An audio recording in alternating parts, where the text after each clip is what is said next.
the person for me.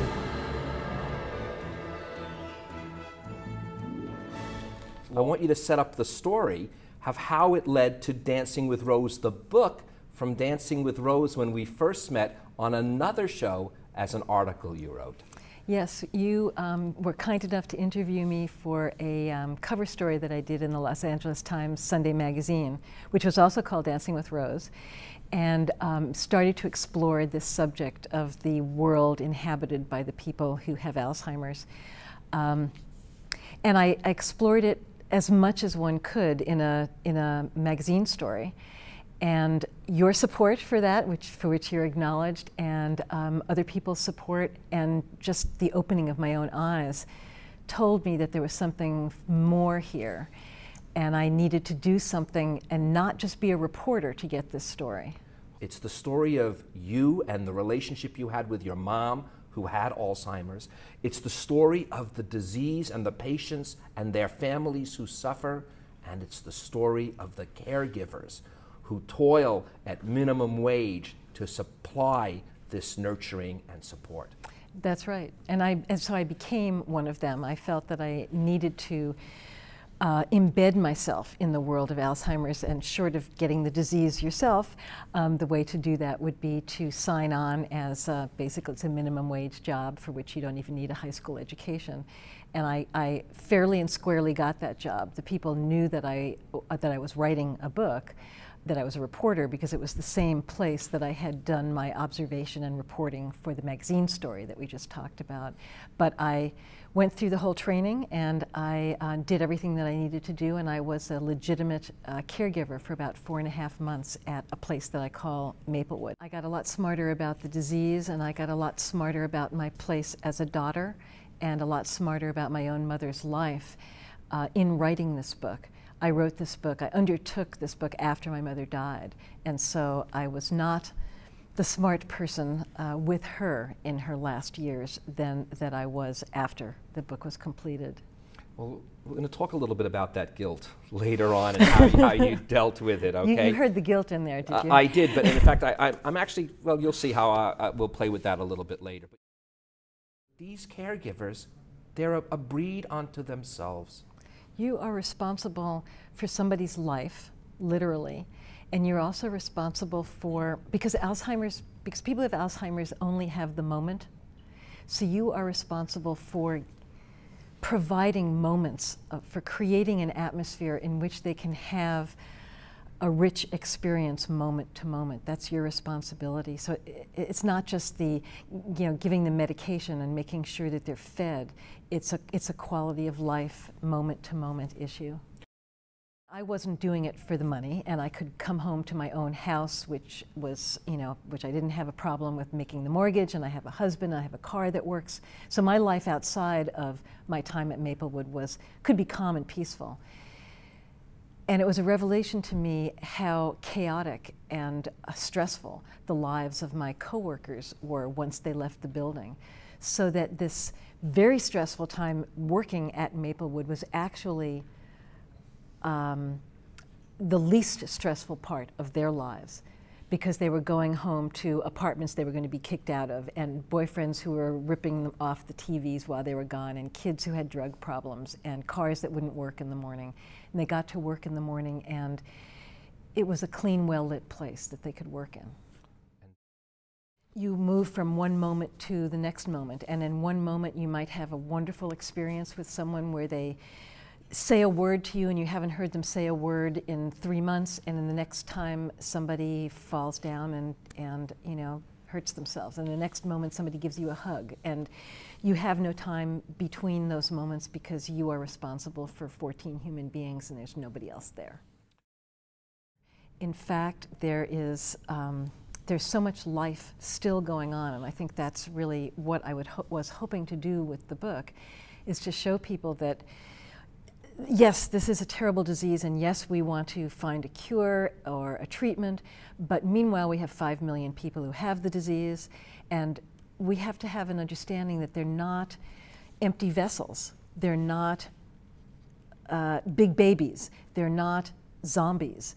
there is a lot going on inside these people. Maybe it's not coming out in a way that we understand. The cognitive function is obviously decreasing.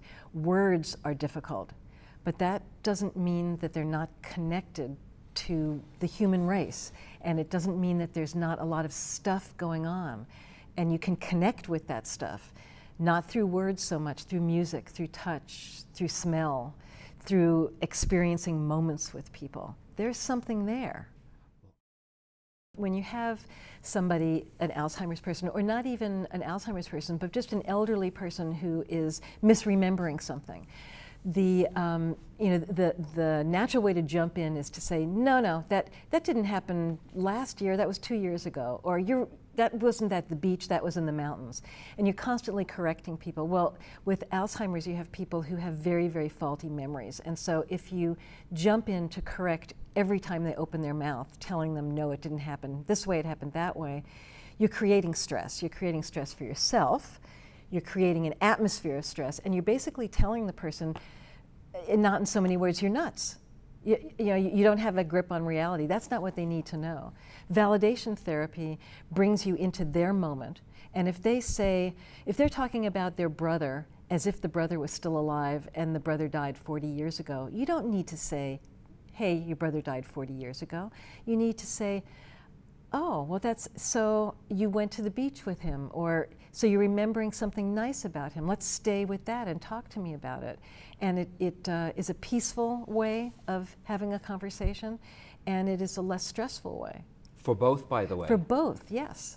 That's what I noticed. It was less stressful for the caregiver, less stressful for the person getting the care. And there's a thought that a lot of the so-called behaviors, which is what it's called in the healthcare industry, that is the stuff we don't like to see, the aggression, the wandering, the anxiety, that much of that may be caused actually by the people providing the care for the person with Alzheimer's, because you're so concerned, you're so upset, you're so tense yourself, you're correcting, you're anxious, and that anxiety is then being communicated to the person with the disease who doesn't know what to do with it, who can't talk it out, and begins to wander or begins to be aggressive or do habits that they wouldn't normally do. There's something inside of you that makes you you, and that is not forgotten. You don't lack access to it. A disease does not take that away. It's yours. And it's our job as the people, the caregivers, the mothers and sons, to recognize and to find that place and to stay with that place. That's the healthy place. That's the spiritual place. There's also a flip side to that that is equally as fascinating to me, and that is that the disease does seem to break away the social barriers of yourself. Well, there is that various sides of ourselves that we either decided at some point in our life or society decided for us that was not the right thing to express. So for a man of Hayes's generation, he had to be the strong silent type. He could not ask for what he needed. He could not cry. He could not complain. He was a child of the Depression, or he was an adult in the Depression, actually, and he had to be strong and silent and suck it up. But there's a part of him that wasn't strong and silent, that needed other people, that couldn't admit it, and now he can admit it. And there's a part of him that isn't the, as you say, the detailed kind of mechanical person, that's sort of the flowing art singing person, that he wasn't allowed to do, that he forced himself not to do, and now that's the kind of person he can be. His daughter, I have to say, likes him better. I mean, that's a hard one, I know, for people to hear, and I say it very gently, likes him better with the disease.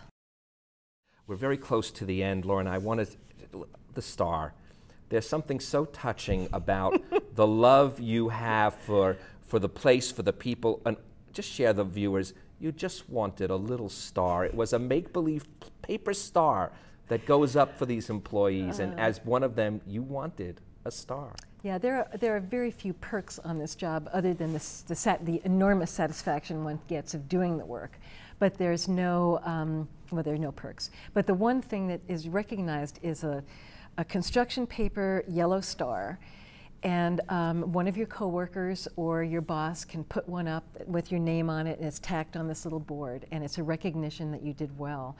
And for months, or for weeks and into months, I kept looking at the board, wanting my name to be up there, really wanting to.